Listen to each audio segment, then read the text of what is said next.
I call Chris Hipkins. Mr Speaker, the current government's budget has the byline, a plan that's working. And most New Zealanders will be asking, working for who?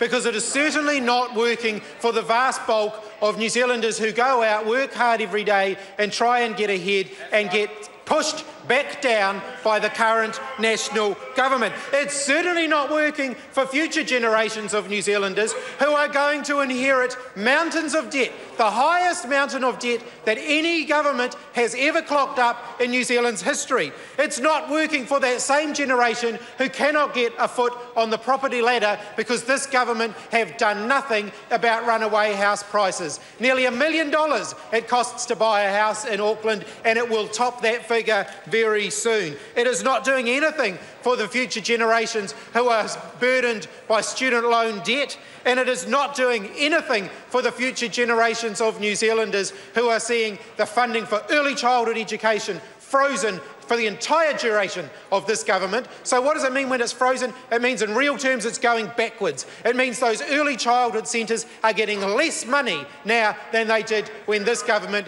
came into office. It means that schools who are seeing their funding eroding away are not able to deliver the curriculum that they want to and that they are required to. It means that we are seeing schools cancelling, for example, field trips or experiential learning. So practical experience in the classroom is being pushed aside because schools simply don't have the resources, they don't have the time, and they cannot afford to deliver the curriculum as it's intended to be delivered. That is what is happening under this national government. It is not a plan that is working for all of those people. It is not a plan that is working for the New Zealand Police, who are seeing their funding cut, and there is a lot more to come on that. It is not a plan that is working for regional New Zealand, who see jobs disappearing, who see their roads deteriorating, who see their public services being diminished or disappearing altogether. This is not a plan that is working for the vast bulk of New Zealanders. Of course, it's a plan that's working for the merchant banks, who now get the opportunity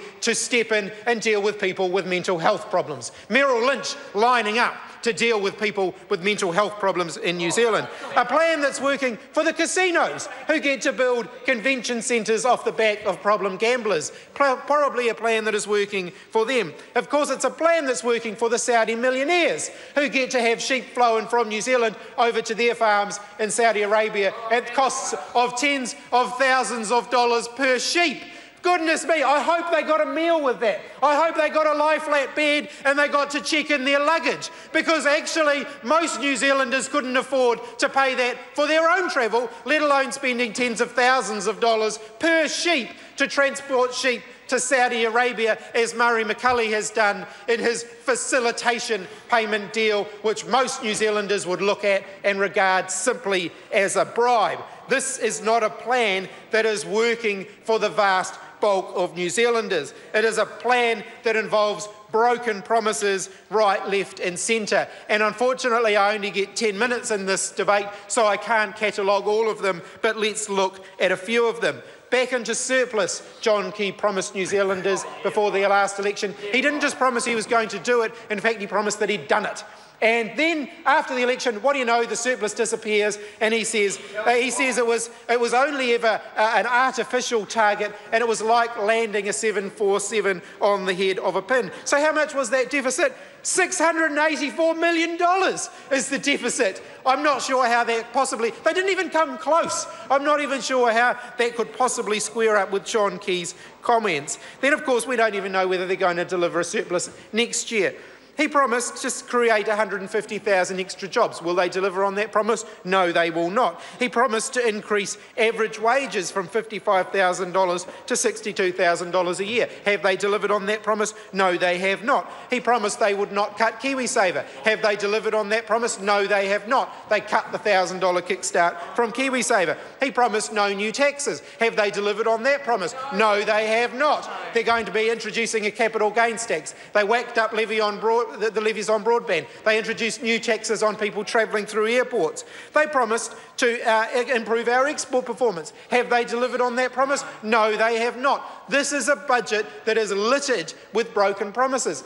Now, this government got a bit of a pass when they came into office 7 years ago because the global financial crisis was going to put whoever was in government under a bit of pressure. So they got a bit of a pass. They got a bit of leeway. 7 years on, things are getting worse, not getting better, and New Zealanders can rightly say, this government isn't delivering. This is a government that has simply lost its way, a government that made bold promises that it didn't deliver. John Key says we're on the cusp of something special. Now, where have we heard that before? Could it be David Cameron saying that we're on the brink of something special?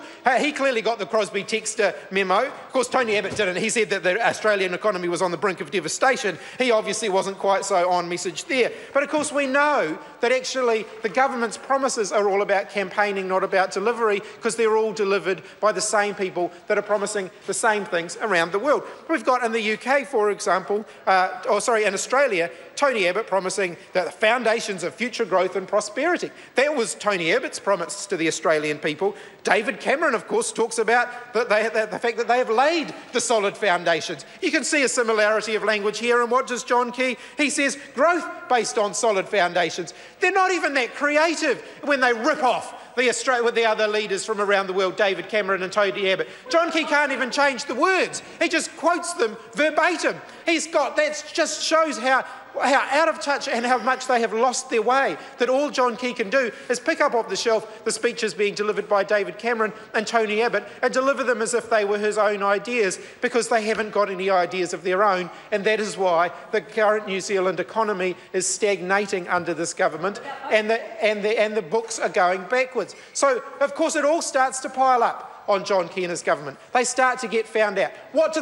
Well, normally they would turn to a debate about the flag, but that's already going to a referendum, so can't do that. So what's the next off-the-shelf crisis that they can create? What's the new diversionary tactic? There's a boat coming. There's a boat coming, and therefore, goodness me, there's a crisis. We've heard this before, where there was a boat coming to New Zealand, so they had to go into urgency and push legislation through Parliament. The boat didn't come anywhere near to New Zealand. It went around the other side of Australia, came nowhere near to New Zealand. But this is John Key's diversionary tactic. It shows how desperate they are when they go and pull that particular card off the shelf, that they really have nothing else to talk about, and all their broken promises are coming home to roost. The education sector is struggling under this government. We've seen teachers who have basically had next to no pay increases for 7 years under the national government. Schools funding is not keeping up with the rising cost of education.